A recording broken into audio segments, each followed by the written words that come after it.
નમસ્તે વિદ્યાર્થી મિત્રો, કેમ છો બધા? મજામાં છો ને? આજે ધોરણ 10ની અંદર ચેપ્ટર નંબર 2 એમાં આપણે 11મો વિડીયો લઈને આવી ગયા છીએ. એની અંદર આપણે જોવાનું છે ક્ષાર વિશે વધુ જાણકારી આપણે મેળવશું. એમાં ક્ષાર પરિવાર કોને કહેવાય અને જે ક્ષાર આપણે લઈએ છીએ એની પીએચ આપણને કેવી રીતે મળે, તો આ ટોપિકની ચર્ચા આપણે આની અંદર કરવાની છે.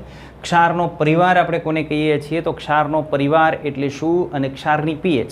આપણે એસિડની પીએચ જોઈતી, બેઝની પીએચ જોઈતી. હવે જે ક્ષાર છે એ ક્ષારના જલીય દ્રાવણની પીએચ આપણે મેળવવાની છે. તો સૌપ્રથમ તમે જાણો છો કે આ ક્ષાર છે એ ક્ષાર બને છે કેવી રીતે. આપણે ક્ષાર બનાવવો છે તો ક્ષાર બને છે કેવી રીતે, તો આપણે જે પ્રક્રિયા જોઈ એ પ્રક્રિયાની અંદર આ ક્ષાર આપણે બનાવીએ છીએ તટસ્થીકરણ દ્વારા.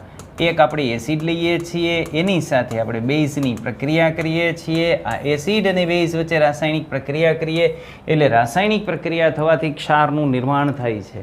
તો આ જે ક્ષારની બનાવટ આપણે તટસ્થીકરણની પ્રક્રિયાને આધારે કરતા હતા, તો આ જે ક્ષાર બને છે એની બનાવટ આપણે જોવાની છે, એના ગુણધર્મોની ચર્ચા કરવાની છે અને સાથે સાથે આવા જે ક્ષાર ઉત્પન્ન થાય છે એની ઉપયોગિતા ક્યાં છે, એનો ઉપયોગ આપણે ક્યાં કરી શકીએ છીએ, એની ચર્ચા આપણે આ વિડીયોની અંદર કરવાની છે. તો ચલો સૌ પ્રથમ આપણે કેટલાક ક્ષારના સૂત્રો લખીએ. તો પોટેશિયમ એટલે K+ અને સલ્ફેટ એટલે SO4-2. આ બંનેને આપણે ભેગા કરશું એટલે ક્ષારનું સૂત્ર બનશે K2SO4.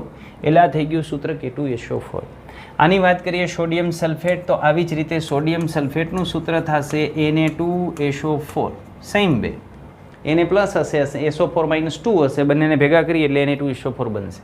કેલ્શિયમ સલ્ફેટ કે જેમાં Ca+2 હોય અને એની સાથે SO4-2 હોય, આ બંનેને આપણે જોઈન્ટ કરીએ એટલે નિપજ તરીકે મળી જશે CaSO4 કેલ્શિયમ સલ્ફેટ. મેગ્નેશિયમ સલ્ફેટની વાત કરીએ તો મેગ્નેશિયમ સલ્ફેટ એટલે આપણને મળશે MgSO4 કેલ્શિયમ સલ્ફેટની માફક. કોપર સલ્ફેટ, તો આમાં કોપરની આપણે +2 ઓક્સિડેશન અવસ્થા લઈએ એટલે કોપર સલ્ફેટ આપણને મળશે CuSO4 તરીકે. ચલો એની આગળ સોડિયમ ક્લોરાઇડ કે જેને આપણે દર્શાવીએ છીએ NaCl. સોડિયમ નાઇટ્રેટ યાની NaNO3. This is sodium nitrate. Sodium carbonate એટલે Na2CO3, કારણ કે એમાં Na+1 હોય અને CO3-2 હોય એટલે બે એને આપણે લેવા પડે. અને એમોનિયમ ક્લોરાઇડ, એમોનિયમ એટલે NH4+ આયન અને ક્લોરાઇડ એટલે Cl- આયન. તો એનાથી જે ક્ષાર ઉત્પન્ન થાય છે એ NH4Cl ક્ષાર ઉત્પન્ન થાય છે. તો આ જુદા જુદા ક્ષાર આપણે જે છે એ લખ્યા. હવે આપણે શું જોવાનું છે, તો આ જે ક્ષાર હતા એ ક્ષાર કયા એસિડ અને કયા બેઝ વચ્ચેની રાસાયણિક પ્રક્રિયાથી આ ક્ષાર પ્રાપ્ત થાય છે એ આપણે જણાવવાનું છે. એનો મતલબ કે આ જે ક્ષાર ઉત્પન્ન થાય છે એ તટસ્થીકરણની પ્રક્રિયામાં ઉત્પન્ન થાય છે, પણ એ કયા એસિડ અને કયા બેઝની તટસ્થીકરણની પ્રક્રિયામાં ઉત્પન્ન થાય છે એ આપણે લખવાનું છે. તો પહેલાં આપણે વાત કરીએ પોટેશિયમ સલ્ફેટની. પોટેશિયમ સલ્ફેટ કે જેનું સૂત્ર થાય K2SO4. આ K2SO4 એનું સૂત્ર થયું. હવે K2SO4ની અંદર બે આયન છે, એક K+ આયન છે અને એક SO4-2 આયન છે. એટલે K+ અને SO4-2. બરાબર. તો ક્ષાર જે છે એ ક્ષારનું જે ધનાયન છે એ હંમેશા બેઝમાંથી આવતો હોય અને ક્ષારનો જે ઋણાયન છે એ હંમેશા એસિડમાંથી આવતો હોય. તો અહીં આપણે એક એસિડ લઈએ કે જેની અંદર SO4-2 હોય, તો એ એસિડ થઈ જશે H2SO4. અને બેઝ લઈએ કે જેમાં K હોય, તો K વાળો બેઝ થશે KOH. કેટલા બેઝ લેવા પડશે આપણે? 2. તો જો H2SO4ની KOH સાથે આપણે પ્રક્રિયા કરીએ તો K2SO4 મળશે અને સામે 2H2O મળશે. તો આ રીતની પ્રક્રિયા થશે અને K2SO4 ક્ષાર ઉત્પન્ન થશે. હવે આપણે જોઈએ છે સોડિયમ સલ્ફેટ. તો સોડિયમ આયન બેઝમાં હશે અને સલ્ફેટ એસિડમાં હશે. તો એસિડ આપણે કયો લેશું? H2SO4 અને બેઝ આપણે કયો લેશું? NaOH. તો આની આપણે પ્રક્રિયા કરીએ એટલે નિપજ તરીકે આપણને મળશે Na2SO4 સોડિયમ સલ્ફેટ. બે Na છે એટલે આપણે અહીં 2 મૂકવા પડશે અને સામે 2H2O મળશે. તો આ થઈ ગઈ એની પ્રક્રિયા. ચલો આ જ રીતે કેલ્શિયમ સલ્ફેટ. તો સલ્ફેટ જોઈ છે એટલે આપણે અહીં એસિડ તરીકે H2SO4 લેશું અને બેઝ તરીકે આપણે લેશું CaOH ટ્વાઇસ. તો જો આ બે વચ્ચેની પ્રક્રિયા થાય તો નિપજ તરીકે આપણને મળશે CaSO4 અને 2H2O છૂટા પડશે. તો આપણે જે ક્ષાર જોતા હતા, પોટેશિયમ સલ્ફેટ ક્ષાર જોતો હતો, તો આ પોટેશિયમ સલ્ફેટ છે, સોડિયમ સલ્ફેટ છે અને આ કેલ્શિયમ સલ્ફેટ છે. તો જે ક્ષાર જોતા હતા એ ક્ષાર આ રીતે એસિડ અને બેઝ વચ્ચેની તટસ્થીકરણની પ્રક્રિયાથી ઉત્પન્ન થાય. તો એ તટસ્થીકરણની પ્રક્રિયા આપણે લખી દીધી છે. કેવી રીતે લખવાની એ તમને ખ્યાલ આવ્યો કે જે તમે ક્ષાર લખો છો એ ક્ષારનો જે ધનાયન છે એ હંમેશા બેઝમાંથી આવશે અને એસિડમાંથી ઋણાયન આવશે. કારણ કે એસિડમાંથી જે ધનાયન છે એ એસિડનો ધનાયન એટલે શું? તો એસિડનો ધનાયન એટલે H+ અને બેઝનો ઋણાયન એટલે કોણ? OH-. આ બે તો એકબીજા સાથે પ્રક્રિયા કરી અને શું બનાવે છે? પાણી. પાણી કેના દ્વારા બને છે? એસિડના H+ એસિડના ધનાયન વડે અને બેઝના ઋણાયન વડે. તો જ્યારે તમે ક્ષાર બનાવશો ત્યારે એસિડનો ધનાયન તો પાણી બનાવવામાં વપરાઈ ગયો, તો એસિડનો કયો આયન બાકી હશે? ઋણાયન. અને બેઝનો કયો આયન બાકી હશે? ધનાયન. એટલે હંમેશા ક્ષારનો જે ધનાયન હોય એ બેઝમાંથી આવતો હોય અને ક્ષારનો જે ઋણાયન છે એ એસિડમાંથી આવતો હોય અને એસિડ અને બેઝમાંથી ઉત્પન્ન થતા H+ અને OH- આયન તો શેમાં વપરાઈ જતા હોય? પાણી બનાવવામાં વપરાઈ જતા હોય. ચલો, તો આપણે મેગ્નેશિયમ સલ્ફેટની વાત કરીએ તો મેગ્નેશિયમ સલ્ફેટ યાની MgSO4. તો આ થઈ ગયું મેગ્નેશિયમ સલ્ફેટ. તો ધનાયન Mg કેમાંથી લઈ આવશું આપણે? બેઝમાંથી, એટલે MgOH ની આપણે પ્રક્રિયા કરવી પડશે. સામે કોની સાથે પ્રક્રિયા કરશું? H2SO4 સાથે, એટલે આ મળશે અને સામે 2 મોલેક્યુલ વોટર મળી જશે, પાણીના 2 અણુ છૂટા પડી જશે. રેડી? કોપર સલ્ફેટ, તો સેમ વે કોપર સલ્ફેટ યાની CuSO4. તો આ CuSO4 બનાવવા માટે Cu આપણે બેઝ માટે વાપરવો પડશે યાની CuOH લેવો પડશે અને એસિડ માટે આપણે લેશું H2SO4. તો આની પ્રક્રિયા કરીએ એટલે આ પ્રકારનો ક્ષાર મળશે અને સામે એઝ ઇટ ઇઝ આગળ મળતું હતું એવી રીતે 2 પાણીના અણુ મળશે. સોડિયમ ક્લોરાઇડ, તો સોડિયમ ક્લોરાઇડ યાની NaCl. તો Cl એસિડ Cl વાળો લેવો પડશે HCl. બેઝમાં Na આવે છે તો Na વાળો બેઝ લેવો પડશે. આ બંનેની પ્રક્રિયા કરીએ એટલે આનો H અને આનો OH એ તો શેમાં જશે? પાણીમાં. એટલે આ રીતની પ્રક્રિયા થશે. તો આપણને જુદા જુદા જે ક્ષાર આપેલા છે એ ક્ષાર કયા એસિડ અને કયા બેઝ વચ્ચેની રાસાયણિક પ્રક્રિયાથી ઉત્પન્ન થાય છે એ આપણે અત્યારે જે છે એ જોયું. બરાબર? હજુ આગળ આપણે એમાં જોઈએ તો સોડિયમ નાઇટ્રેટ. તો સોડિયમ નાઇટ્રેટ એટલે NaNO3. તો Na એટલે બેઝમાંથી આપણે લેશું, ધનાયનનો બેઝ લેશું અને NO3 એટલે એનો એસિડ લેશું તો HNO3 અને OH-. એટલે ધનાયનમાં OH જોડી દો અને ઋણાયનમાં H જોડી દો એટલે એનો એસિડ અને બેઝ બની જાય. સામે પાણી આપણે છૂટું પાડવાનું છે તો આ થઈ ગયું પાણી H2O. ચલો, સોડિયમ કાર્બોનેટ. તો સોડિયમ કાર્બોનેટ એટલે Na2CO3. ધનાયન કેનો છે? Na. તો ધનાયન સાથે શું જોડશું? OH. ઋણાયન કયો છે? CO3 - 2. એની સાથે શું જોડશું? સંયોજકતા પૂરી કરવા માટે H. તો આ થશે H2CO3 અને આ થશે 2NaOH.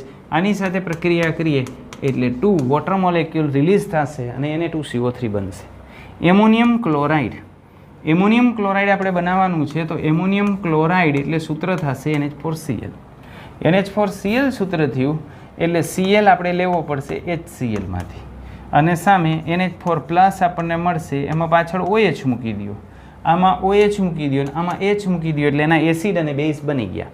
હવે સામે શું છૂટું પડશે? પાણી. રેડી? તો આ રીતની પ્રક્રિયા થાય. આ રીતે જુદા જુદા જે ક્ષાર હતા એ ક્ષાર આપણને મળશે. રેડી? હવે આપણે ક્ષારના પરિવારની વાત કરવી છે. તો ક્ષારનો પરિવાર આપણને કેવી રીતે મળે? તો આ ક્ષારનો પરિવાર એટલે ક્ષારની અંદર જે ધનાયન અથવા ઋણાયન છે એમાંથી કયો આયન કોમન છે? માનો કે આપણે 5 ક્ષાર લીધા છે, 5 ક્ષારમાંથી 3 ક્ષાર એવા છે કે જેમાં ધનાયન કોમન છે. સોડિયમ આયન ધનાયન તરીકે હોય તો એને સોડિયમ ક્ષારના પરિવાર જે છે એ તરીકે આપણે એને ઓળખતા હોય. K+ એની અંદર કોમન હોય તો પોટેશિયમ ક્ષારનો પરિવાર કહેવાય. Cl- ના ક્ષાર હોય તો એને ક્લોરાઇડ ક્ષારના પરિવાર કહેવાય. તો આવી રીતે ક્ષારના પરિવાર મળે છે. એમાં શું સમાન હોવું જોઈએ? એક સમાન ધનાયન. એટલે ધનાયન સમાન હોય તો ધનાયનનો પરિવાર કહેવાય, ઋણાયન સમાન હોય તો ઋણાયનનો પરિવાર કહેવાય. બરાબર? તો જે આયન કોમન છે એનો એ પરિવાર કહેવાય. દાખલા તરીકે NaCl અને Na2SO4. તો આ NaClમાં Na છે, Na2SO4માં પણ સોડિયમ છે, તો આ બંનેની અંદર જે કોમન હોય એવો ધનાયન છે. કયો ધનાયન કોમન છે? સોડિયમ. એટલે આને આપણે શું કહીશું? સોડિયમ ક્ષારના પરિવાર. બરાબર. તો આ સોડિયમનો પરિવાર છે, સોડિયમ ક્ષારનો જે છે એ પરિવાર છે. કયા કયા? આ બંને ક્ષાર આપણને મળે છે એ. બરાબર. આવી જ રીતે ઋણાયનની અંદર આપણે જઈએ તો ઋણાયન જો આની અંદર સમાન છે NaCl ને KCl, એમાં Cl સમાન છે, તો આ બંનેને આપણે કહેશું ક્લોરાઇડ ક્ષારના પરિવાર. બરાબર. તો આ ક્ષાર કયા પરિવારનો છે? ક્લોરાઇડ પરિવારનો છે. તો ક્લોરાઇડ પરિવારના ક્ષાર તરીકે આપણે એને ઓળખીએ છીએ. ચાલો હવે આપણે બીજા જે છે એ ક્ષારને ઓળખવાના છે. અહીં કેટલાક જે છે આપણને ક્ષાર આપેલા છે, એના પરિવારની ઓળખ આપણે કરવાની છે. તેના પરિવારની ઓળખ કરીએ. ચલો, તો પહેલાં હું આમાં લઈ લઉં પોટેશિયમ આપેલું છે. તો પોટેશિયમ પરિવારના છે કઈ? પોટેશિયમ પરિવારના છે. તો પોટેશિયમ પરિવારમાં પોટેશિયમ અહીંયા છે. બીજે આપણે જોઈ લઈએ પોટેશિયમ છે તો કે ના, આટલામાં પોટેશિયમ નથી. એટલે પોટેશિયમ પરિવારનો ક્ષાર આપણને આની અંદર આપેલો નથી. પછી હું લઉં સોડિયમ. તો સોડિયમ પરિવારના ક્ષાર છે, ચેક કરીએ. સોડિયમ પરિવારના ક્ષાર તો યસ, આ એકની અંદર આપણને જે છે એ સોડિયમ મળે છે આની અંદર. પછી સોડિયમ કેની અંદર મળે છે? તો કે આની અંદર સોડિયમ મળે છે, સોડિયમ ક્લોરાઇડની અંદર. પછી સોડિયમ આની અંદર મળે છે અને પછી સોડિયમ કાર્બોનેટની અંદર મળે છે. તો સોડિયમ પરિવારના ક્ષાર કેટલા છે આની અંદર? 4. કયા કયા 4 ક્ષાર? તો એક આ સોડિયમ સલ્ફેટ, બીજો સોડિયમ ક્લોરાઇડ, ત્રીજો સોડિયમ નાઇટ્રેટ અને ચોથો સોડિયમ કાર્બોનેટ. તો સોડિયમ પરિવારના 4 ક્ષાર આપણને આની અંદર મળે છે. ચાલો, સોડિયમનું કામ થઈ ગયું. હવે એના પછી આપણે આગળ વધીએ કેલ્શિયમ. જોઈએ કેલ્શિયમ પરિવારના ક્ષાર આની અંદર છે, અને છે તો કેટલા છે? તો કેલ્શિયમ આ એકની અંદર. બીજે આપણને ક્યાંય કેલ્શિયમ નથી. મેગ્નેશિયમ છે, કોપર છે, સોડિયમ છે, સોડિયમ છે, સોડિયમ છે, એમોનિયમ છે. તો કેલ્શિયમ પરિવારના ક્ષાર આની અંદર આપેલા નથી. એના પછી મેગ્નેશિયમ પરિવાર લઈએ તો મેગ્નેશિયમ યાની Mg પરિવારના ક્ષાર આની અંદર છે તો કેટલા છે? તો મેગ્નેશિયમ હોય એવું આની અંદર એક જ જગ્યાએ છે, એટલે મેગ્નેશિયમ પરિવારના ક્ષાર પણ આની અંદર નથી. કોપર પરિવારના ક્ષાર છે કે નહીં? ચાલો ચેક કરી લઈએ. તો કોપર આપણે જોવું પડશે. કોપરવાળા છે તો કોપરવાળો એક છે, બાકી ક્યાંય કોપર આપણને જોવા મળતું નથી. એટલે કોપર પરિવારના ક્ષાર પણ આની અંદર નથી. બરાબર. તો એ સોડિયમ તો આવી ગયું. એમોનિયમ પરિવારના ક્ષાર છે કે નહીં એ આપણે ચેક કરીએ. તો એમોનિયમ પરિવારના ક્ષાર ચેક કરવા માટે ભાઈ છે કે નહીં ચેક કરવો જોઈએ. તો એમોનિયમ પરિવારનો તો એક જ ક્ષાર છે. કયો એક જ ક્ષાર? આ છેલ્લો. તો એમોનિયમ પરિવારના ક્ષાર પણ આની અંદર નથી. રેડી? આ આપણે ચેક કરતા હતા ધનાયનને આધારે. હવે આપણે ચેક કરીએ ઋણાયનને આધારે. ચાલો જોઈએ ઋણાયનને આધારે ચેક કરીએ કે ઋણાયનવાળા પરિવાર. તો પેલું સલ્ફેટ પરિવાર. સલ્ફેટ પરિવાર એટલે SO4-2. તો ચલો જોઈએ SO4-2ના ક્ષાર છે તો કે હા, એક છે, આ 2 છે, 3 છે, 4 છે, 5 છે. તો 5 આપણને સલ્ફેટ પરિવારના ક્ષાર જોવા મળે છે. તો હા, સલ્ફેટ ફેમિલી છે આની અંદર. કેટલું છે સલ્ફેટ ફેમિલી? એક potassium sulphate, sodium sulphate, calcium sulphate, magnesium sulphate, copper sulphate. આ 5 સોલ્ટ એવા છે આની અંદર કે જે સલ્ફેટ ફેમિલીના સોલ્ટ છે. રેડી? ચલો, સલ્ફેટનું કામ પતી ગયું. હવે આપણે જે છે એ નેક્સ્ટ લઈ લઈએ ક્લોરાઇડ ફેમિલી. તો ક્લોરાઇડ ફેમિલી છે આની અંદર. તો ચલો, ક્લોરાઇડ ફેમિલી. તો ક્લોરાઇડ એટલે Cl-ની ફેમિલી છે. તો કે હા, Cl-ની ફેમિલી છે આની અંદર. કેટલી ફેમિલી છે? 2. કયા કયા? એક સોડિયમ ક્લોરાઇડ છે અને બીજો એમોનિયમ ક્લોરાઇડ છે. તો ક્લોરાઇડ ફેમિલીના 2 ક્ષાર આપણને આની અંદર છે, એટલે ક્લોરાઇડ ફેમિલી પણ આની અંદર છે. ચલો, હવે નાઇટ્રેટ અને કાર્બોનેટ. તો નાઇટ્રેટની આપણે વાત કરીએ તો આ નાઇટ્રેટ છે, નાઇટ્રેટ. પણ બીજો આપણને નાઇટ્રેટ આની અંદર ક્યાંય આપેલો નથી, એટલે નાઇટ્રેટ ફેમિલી નથી. નાઇટ્રેટ ફેમિલી એટલે NO3-1 એની ફેમિલી આની અંદર નથી. ચાલો, પછી કાર્બોનેટ ફેમિલી. તો કાર્બોનેટ ફેમિલી એટલે CO3-2. તો કાર્બોનેટની ફેમિલી પણ નથી, કારણ કે કાર્બોનેટનો એક જ સોલ્ટ આની અંદર આપણને આપેલો છે. તો અહીં જે સોલ્ટ આપેલા છે potassium sulphate, sodium sulphate, calcium sulphate, magnesium sulphate, copper sulphate, sodium chloride, sodium nitrate, sodium carbonate અને એમોનિયમ ક્લોરાઇડ. તો આટલા સોલ્ટની અંદર આપણે જોઈએ તો આપણને સોડિયમ ફેમિલી જોવા મળે છે, અને સોડિયમ ફેમિલીના કેટલા સોલ્ટ છે? 4 સોલ્ટ છે. પછી સલ્ફેટ ફેમિલી આપણને જોવા મળે છે, એના 5 સોલ્ટ છે. ક્લોરાઇડ ફેમિલીના 2 સોલ્ટ છે. એની અંદર potassium family, calcium, magnesium, copper, ammonium, nitrate અને કાર્બોનેટ ફેમિલીના ક્ષારો નથી એની અંદર. રેડી? કારણ કે એવા ધનાયન અથવા ઋણાયન હોય એવો એક જ ક્ષાર છે, એવો બીજો ક્ષાર આપણને મળતો નથી, એટલે આપણે એની ફેમિલી ન્યા વ્યાખ્યાયિત કરી શકીએ નહીં. હવે એના પછી આપણને આપેલી છે પ્રવૃત્તિ 2.14. તો આની આપણે વાત કરીએ. નીચે દર્શાવેલા ક્ષારના નમૂનાને એકત્ર કરવાના છે. તો પહેલાં આવા નમૂના બધા ભેગા કરવાના છે, પછી જોઈએ આપણને શું કહે છે. પહેલું તમારે ભેગું કરવાનું છે સોડિયમ ક્લોરાઇડ, યાની રસોડામાંથી મીઠું લઈ લેવાનું.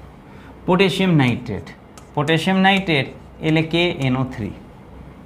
એલ્યુમિનિયમ ક્લોરાઇડ, એલ્યુમિનિયમ ક્લોરાઇડ એટલે AlCl3, કારણ કે Al+3 હશે અને Cl-1 હશે એટલે AlCl3 થશે.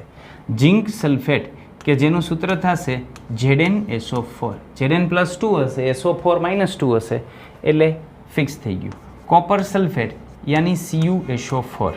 સોડિયમ એસિટેટ, સોડિયમ એસિટેટ એનું સૂત્ર થાય CH3COONA. એમાં સોડિયમ એટલે આપણે લઈએ છીએ Na+ અને એસિટેટ એટલે આપણે લઈએ છીએ CH3COO-. આને એસિટેટ કહેવાય. કેમાંથી આવે? એસિટિક એસિડમાંથી. એસિટિક એસિડમાંથી એક H+ છૂટો પડે એટલે આવે. તો સોડિયમ એસિટેટનું સૂત્ર થશે CH3COONA. આ કાર્બનિક પદાર્થ છે એટલે એમાં કાર્બનિક પદાર્થમાં એસિટેટ આયન જનરલી આવું લખતા હોય તો આ Na+ જે છે એની સાથે હું જોડી દઉં છું. બાકીના બધા ક્ષારની અંદર ધનાયન આપણે આગળ દર્શાવેલો છે, ઋણાયન પાછળ દર્શાવેલો છે. સોડિયમ કાર્બોનેટ, તો સોડિયમ કાર્બોનેટનું સૂત્ર થશે Na2CO3 N2CO3.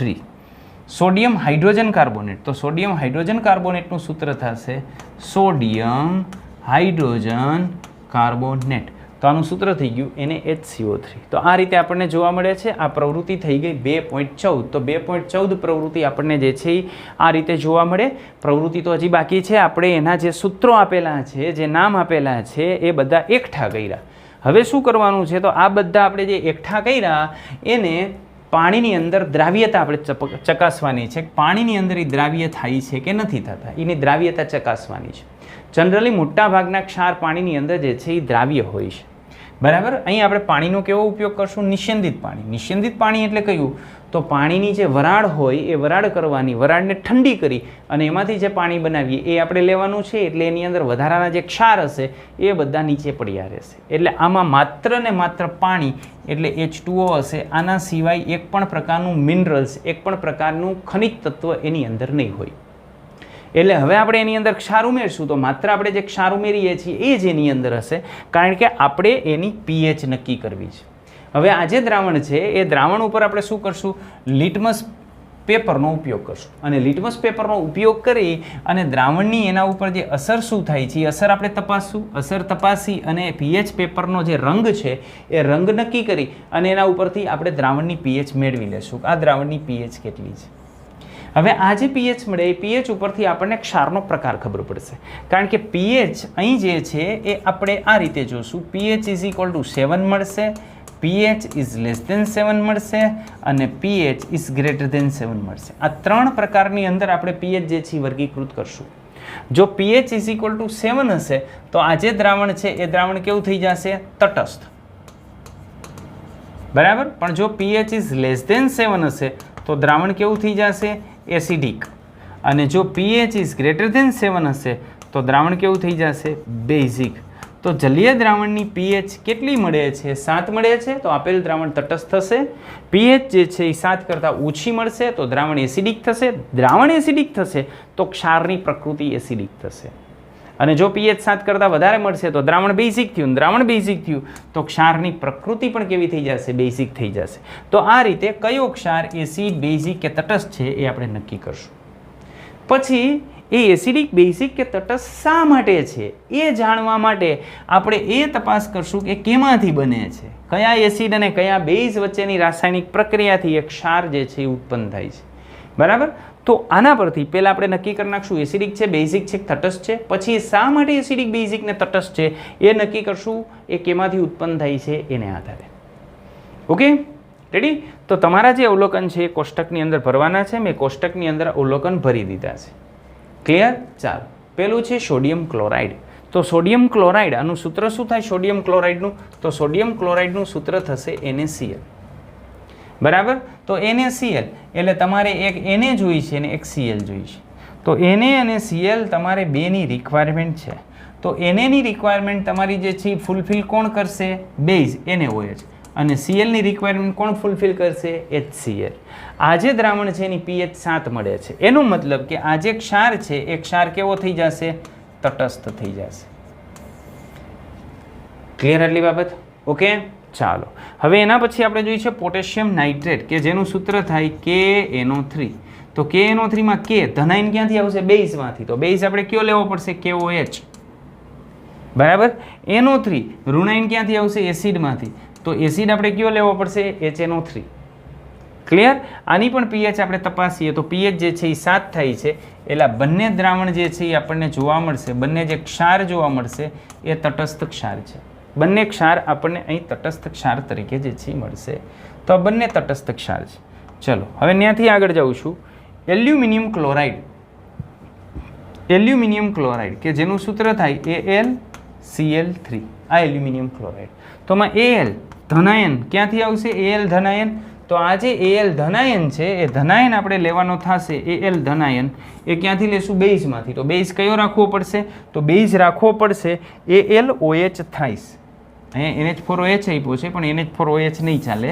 અહીંયા આપણે લેવાનો થશે AlOH થ્રાઇસ. કયો લેવાનો થશે? AlOH thrice. Aluminium hydroxide. એની પ્રક્રિયા આપણે કોની સાથે કરશું? HCl સાથે. કેટલા HCl સાથે? 3 HCl સાથે. એટલે નિપજ તરીકે આપણને શું મળશે? તો નિપજ તરીકે આપણને મળશે એલ્યુમિનિયમ ક્લોરાઇડ. બરાબર. તો આ એલ્યુમિનિયમ ક્લોરાઇડ છે એ એસિડિક ક્ષાર થશે. એટલે આની pH જે છે એ 7 કરતાં ઓછી થશે. અહીં એલ્યુમિનિયમની જગ્યાએ જો એમોનિયમ હોત તો NH4OH આવત. એમોનિયમ ક્લોરાઇડ હોત તો અહીં NH4OH આવત અને અહીં HCl આવત. રેડી? એટલે જે પૂછે છે એને આધારે આપણે જે છે એ લેશું. Zinc sulphate. તો ઝિંક સલ્ફેટ માટે સલ્ફેટ આપણને મળશે H2SO4 માંથી અને ઝિંક મળશે ZnOH ટ્વાઇસ માંથી. આ બેની પ્રક્રિયા થઈ અને ઝિંક સલ્ફેટ આપણને મળશે જેનું સૂત્ર હોય ZnSO4. રેડી? કોપર સલ્ફેટ આપણે જોઈ છે તો અહીંયા આપણે કોપરનો હાઇડ્રોક્સાઇડ જોશું CuOH ટ્વાઇસ અને અહીં H2SO4. તો અહીંથી આપણને મળશે CuSO4. આ બંને ક્ષાર પણ કેવા છે? એસિડિક. તો આ 3 ક્ષાર એસિડિક છે. પેલા બે તટસ્થ છે. ચલો પાછળ કેટલાક જોઈ લઈએ. તો પાછળ સોડિયમ એસિટેટ. સોડિયમ એસિટેટનું સૂત્ર થાય CH3COONA. એને ધનાયન છે એ બેઝમાંથી આવશે એટલે બેઝ તરીકે આપણે લેવો પડશે NaOH અને એસિડ તરીકે આપણે લેશું CH3COOH. આ આપણે લીધો એસિડ. બરાબર. આ ક્ષાર બેઝિક હશે એટલે આની pH છે ગ્રેટર ધેન 7 આપણને જોવા મળશે. Sodium carbonate. તો સોડિયમ કાર્બોનેટનું સૂત્ર થાય Na2CO3. તો એસિડ આપણે લેવો પડશે H2CO3 કે જેને કાર્બોનિક એસિડ કહીએ છીએ, સાદી સોડા કાર્બોનિક એસિડ. અને બેઝ તરીકે આપણે લેવો પડશે NaOH. બે NaOH સાથે આની તટસ્થીકરણની પ્રક્રિયા થઈ અને સોડિયમ કાર્બોનેટ મળશે. આ પણ બેઝિક છે. Sodium hydrogen carbonate. તો એમાં H2CO3 લેશું અને 1 મોલ NaOH સાથે પ્રક્રિયા કરશું એટલે અહીંયા આપણને જે સોલ્ટ મળે છે એ મળશે NaHCO3. હવે આ બેઝની અંદર જે આપણી પાસે 3 ક્ષાર છે એ બેઝિક ક્ષાર છે. શા માટે આ 3 ક્ષાર બેઝિક ક્ષાર શા માટે થયા? તો એની પાછળનું કારણ એ છે કે અહીં આપણે ઉપયોગમાં લીધેલો જે બેઝ છે એ બેઝ પ્રબળ બેઝ છે. કેવો બેઝ છે? પ્રબળ બેઝ. જ્યારે અહીં ઉપયોગમાં લીધેલા જે એસિડ છે એ એસિડ, એસિટિક એસિડ અને કાર્બોનિક એસિડ, આ જે એસિડ છે એ નિર્બળ એસિડ છે. તો આના પરથી આપણે કહી શકીએ કે જ્યારે તટસ્થીકરણની પ્રક્રિયામાં તમે પ્રબળ બેઝ અને નિર્બળ એસિડ લ્યો, બેઝ પ્રબળ છે, એસિડ નિર્બળ છે, તો એનાથી જે ક્ષાર ઉત્પન્ન થશે એ ક્ષાર કેવી પ્રકૃતિના ઉત્પન્ન થશે? બેઝિક પ્રકૃતિના ઉત્પન્ન થશે. બરાબર. તો આને આધારે આપણે આગળ વિચારીએ તો આ NaOH અને KOH આ બંને કેવા હતા? પ્રબળ બેઝ કે જેને કહેવાય સ્ટ્રોંગ બેઝ. અને HCl અને HNO3 આ કેવા છે? સ્ટ્રોંગ એસિડ છે. તો આ સ્ટ્રોંગ એસિડ. તો સ્ટ્રોંગ એસિડ અને સ્ટ્રોંગ બેઝમાંથી જે ક્ષાર બનશે એ ક્ષાર કેવા હશે? તટસ્થ. એસિડ પ્રબળ છે અને બેઝ પ્રબળ છે. બંને પ્રબળ છે તો ક્ષાર કેવા બનશે? તટસ્થ. હવે અહીં જે કેસ આપણે વિચારીએ તો આ જે કેસ છે એ કેસની અંદર આપણને આવું જોવા મળે છે. આ કેસની અંદર ચાલો આ જે આપણને જોવા મળ્યું 3 HCl આપણે લીધો, HCl ની સાથે સાથે આપણે જે છે એ લીધો HCl અને H2SO4. તો આ આપણને જે જોવા મળ્યું HCl ને H2SO4 એ બધા સ્ટ્રોંગ એસિડ છે, યાની પ્રબળ એસિડ છે. અને સામે aluminium hydroxide, zinc hydroxide, copper hydroxide આ બધા જે બેઝ છે એ વીક બેઝ છે, યાની નિર્બળ બેઝ છે. તો આ બેમાં પ્રબળ કોણ થયું? એસિડ પ્રબળ થયો. એટલે જે ક્ષાર બનશે એની પ્રકૃતિ કેવી આવશે? એસિડિક પ્રકૃતિ આવશે. તો તમને ખ્યાલ આવ્યો કે ક્ષાર જે છે એ ક્ષારની પ્રકૃતિને આધારે આપણે એને 3 પ્રકારમાં વર્ગીકૃત કરી શકીએ છીએ. એકને કહેવાય એસિડિક ક્ષાર, બેઝિક ક્ષાર અને તટસ્થ ક્ષાર. તો આની આપણે વાત કરીએ, ક્ષારનું વર્ગીકરણ આપણે જોઈએ કે આ ક્ષારનું વર્ગીકરણ કેવી રીતે થાય. તો ક્ષારના વર્ગીકરણની અંદર આપણી પાસે જે રોલ છે એ રોલ આ છે કે એક ક્ષાર હશે એસિડિક ક્ષાર. તો આ એસિડિક ક્ષારમાં કોણ પ્રબળ હશે? એસિડ પ્રબળ હશે. અને બેઝ કેવો હશે? નિર્બળ હશે. એટલે જે ક્ષાર ઉત્પન્ન થશે કેવો ક્ષાર ઉત્પન્ન થશે? એસિડિક ક્ષાર. અને એસિડિક ક્ષાર ઉત્પન્ન થાય તો એની પીએચ ઓલવેઝ કેટલી હોય? <7. 7 કરતાં ઓછી પીએચ મળશે. કેની? ક્ષારના જલીય દ્રાવણની પીએચ. હવે એવી જ રીતે બીજી આપણે વાત કરીએ તો બેઝિક ક્ષારની. બેઝિક ક્ષાર એની પ્રકૃતિ કેવી હોય? તો બેઝિક ક્ષાર છે એટલે એની અંદર પ્રકૃતિ બેઝિક છે એટલે એની પીએચ 7 કરતાં મોટી હશે. PH is >7. પણ આ પ્રકૃતિ આવી ક્યાંથી? તો એની પાછળનું કારણ છે કે એમાં બેઝ પ્રબળ હશે. જે તમે પ્રક્રિયા કરો છો ને એમાં એસિડ કેવો હશે? નિર્બળ હશે. એસિડ નિર્બળ અને બેઝ પ્રબળ. તો જો બેઝ પ્રબળ હોય તો બેઝિક ક્ષાર બને, એસિડ પ્રબળ હોય તો એસિડિક ક્ષાર બને. બંને પ્રબળ હોય તો તટસ્થ. જો બંને પ્રબળ હોય તો જે ક્ષાર ઉત્પન્ન થાય છે તટસ્થ, એ પ્રબળ એસિડ અને પ્રબળ બેઝથી ઉત્પન્ન થાય છે અને એના જલીય દ્રાવણની પીએચ આપણને કેટલી મળશે? 7 મળશે. તો સૌ પ્રથમ તો આ ટોપિક માટે તમારે એક વસ્તુ ક્લિયર કરી લેવી જોઈએ કે આપણી પાસે સ્ટ્રોંગ એસિડ કેટલા છે. સ્ટ્રોંગ એસિડ કે જેને આપણે કહીએ છીએ પ્રબળ એસિડ. તો પ્રબળ એસિડની વાત કરીએ કે ચાલો કેટલા એસિડને આપણે પ્રબળ એસિડ તરીકે ઓળખીએ છીએ. તો આપણે રોજિંદા જીવનની અંદર જે ઉપયોગમાં લઈએ છીએ અથવા તમારા સિલેબસ પ્રમાણે ઉપયોગમાં લઈએ તો HCl, HNO3 યાની નાઇટ્રિક એસિડ, H2SO4 યાની સલ્ફ્યુરિક એસિડ, ચોથો એક લખી નાખું HClO4 યાની પરક્લોરિક એસિડ. HClO4 આને કહેવાય પરક્લોરિક એસિડ. આ બધા પ્રબળ એસિડ છે. હવે પ્રબળ બેઝની આપણે વાત કરીએ તો પ્રબળ બેઝ કયા કયા છે આ તમારે ધ્યાનમાં રાખવાનું છે. તો પ્રબળ બેઝ તરીકે NaOH પ્રબળ બેઝ છે. બીજું KOH પ્રબળ બેઝ છે.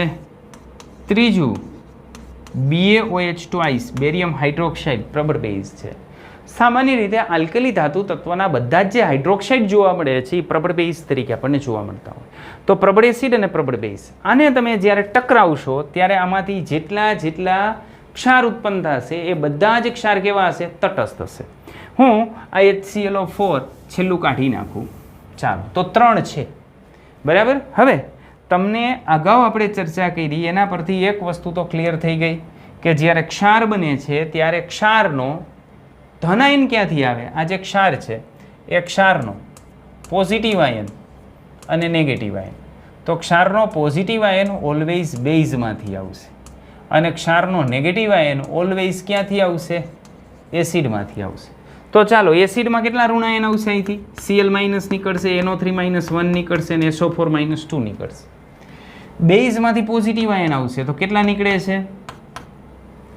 તો આના પરથી તમારે સૂત્ર લખવું હોય તો સૂત્ર તમે એવું બનાવી શકો કે જો કોઈ ક્ષારની અંદર ધનાયન તરીકે Na+, K+ અને Ba+2 હોય, ધનાયન આટલા હોય અને સાથે ઋણાયન તરીકે એની સાથે ઋણાયન તરીકે Cl-, NO3- 1 અને SO4- 2 હોય તો આવા જે ક્ષાર બનશે આમાંથી જે ક્ષાર ઉત્પન્ન થશે એ ક્ષાર હંમેશા તટસ્થ ક્ષાર હશે.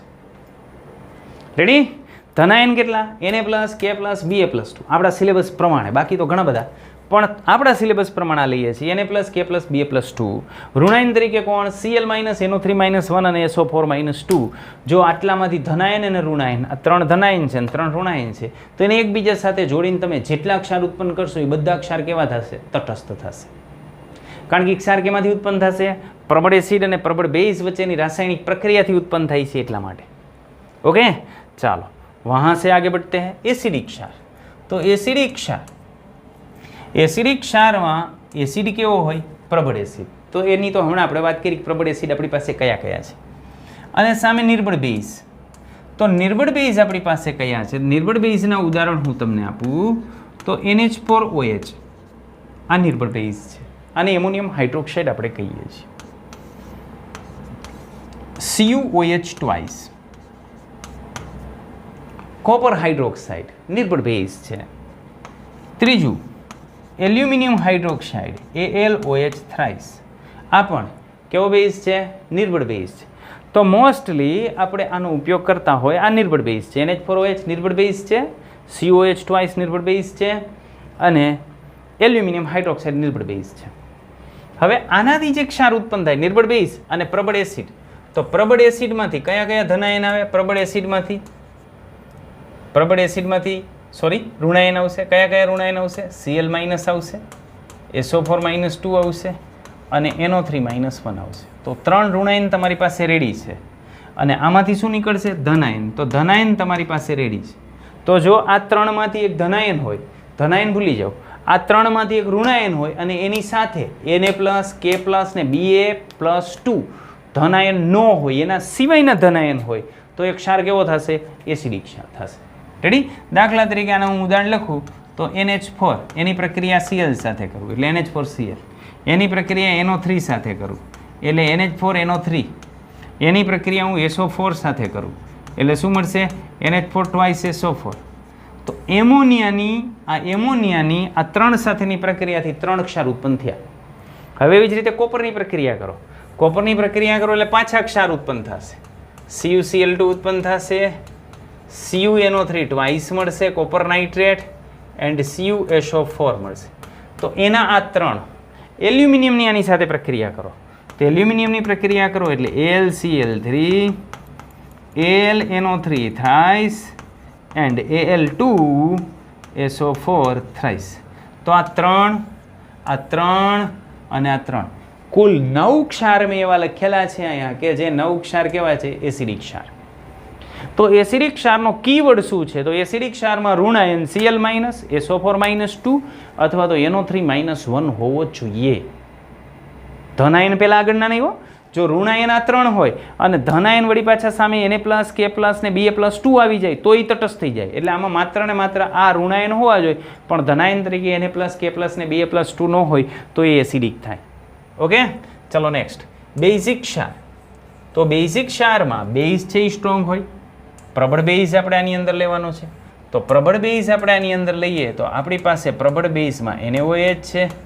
આપણી પાસે KOH છે અને આપણે BaOH ટ્વાઇસ લઈએ છીએ નિર્બળ એસિડમાં આપણી પાસે કોણ છે તો નિર્બળ એસિડની આપણે વાત કરીએ તો નિર્બળ એસિડમાં આપણે લઈએ છીએ એસિટિક એસિડ યાની CH3COOH આ એસિટિક એસિડનો ઉપયોગ કરીએ છીએ બીજો આપણે આની અંદર જે છે ઉપયોગ કરશું H2CO3 કે જેને કાર્બોનિક એસિડ આપણે કહીએ છીએ તો આ કાર્બોનિક એસિડ આ પણ નિર્બળ એસિડ છે ત્રીજો આપણે લેવો હોય તો ત્રીજો આપણે H3PO4 લઈ શકીએ ફોસ્ફોરિક એસિડ H3PO4 આ પણ નિર્બળ એસિડ છે H3PO4 રેડી તો આ બધા નિર્બળ એસિડ છે પણ આ બેને જ્યારે આપણે જોડશું ત્યારે ધન આયન આમાંથી આવશે દાખલા તરીકે માનો કે આની હું ત્રણે સાથે પ્રક્રિયા કરું તો એક આપણને મળશે CH3COONA કે જેને આપણે કહીશું સોડિયમ એસિટેટ પછી બીજાને જોડીએ એટલે થશે પોટેશિયમ એસિટેટ બરાબર એક કામ કરું હું અહીંથી જે છે NaOH લઉં છું ને NaOH સાથે પહેલાં 3ની પ્રક્રિયા કરું તો એક આ મળ્યો પછી બીજાની પ્રક્રિયા કરશું એટલે મળશે Na2CO3 ત્રીજાની પ્રક્રિયા કરશું એટલે નિપજ તરીકે મળશે Na3PO4 હવે આ જે ક્ષાર છે એ NaOH અને આ 3 નિર્બળ એસિડ વચ્ચેની પ્રક્રિયાથી આપણે ઉત્પન્ન કર્યા છે તો આમાં જો ધનાયન કયો છે Na+. રેડી ઋણાયન Cl- છે ના SO4-2 છે ના NO3 - 1 છે ના, તો આ તટસ્થ નથી. Na પ્લસ હાજર છે એટલે કેવો થાય? બેઝિક. તો આ બેઝિક ક્ષાર છે. એવી રીતે આના બેઝિક એટલે Na છે એની જગ્યાએ K આવી જાય એટલે આના બેઝિક થઈ જાય. અને BaOH ટ્વાઇસના આપણે જોતા હોય તો આપણે આમ લખી શકીએ CH3COO ટ્વાઇસ Ba, પછી ધેન BaCO3 અને Ba3PO4 ટ્વાઇસ. તો BaOH ટ્વાઇસના આ રીતે આપણે ક્ષાર લખી શકીએ. ખ્યાલ આવે છે ને કેવી રીતે લખાય? ઓકે, ચાલો. તો આ વિડીયોની અંદર આટલું જ. વધુ આપણે જોશું આના પછીના વિડીયોની અંદર. ઓકે, તો ત્યાં સુધી બધાને ટાટા બાય બાય, આવજો. આમાં આપણે જે એસિડ અને બેઝની જે વાત કરી, પ્રબળ એસિડ, પ્રબળ બેઝ, નિર્બળ એસિડ, નિર્બળ બેઝ, આટલું તમે યાદ રાખી લ્યો તો એમાંથી કયા ક્ષાર બનશે એસિડિક હોય, કયા બેઝિક હોય, તો એ તમે સરળતાથી લખી શકો. બરાબર. અને જો તમને પ્રશ્ન થતો હોય કે નિર્બળ એસિડ અને નિર્બળ બેઝ વચ્ચે રાસાયણિક પ્રક્રિયા કરીએ તો કેવા પ્રકારના ક્ષાર ઉત્પન્ન થાય, તો એમાં 3 પ્રકારના ક્ષાર આવે. એસિડિક ક્ષાર પણ ઉત્પન્ન થાય, બેઝિક પણ થાય અને તટસ્થ ક્ષાર પણ ઉત્પન્ન થાય. અને એનું વર્ગીકરણ કેવી રીતે થાય તો એ આપણે જોશું ધોરણ 11 સાયન્સની અંદર. રેડી? તો અહીં આપણને એનું વર્ગીકરણ નથી આપેલું એટલે અહીં આટલું જ. વધુ આના પછીના વિડીયોની અંદર જોશું. ટાટા બાય બાય, આવજો.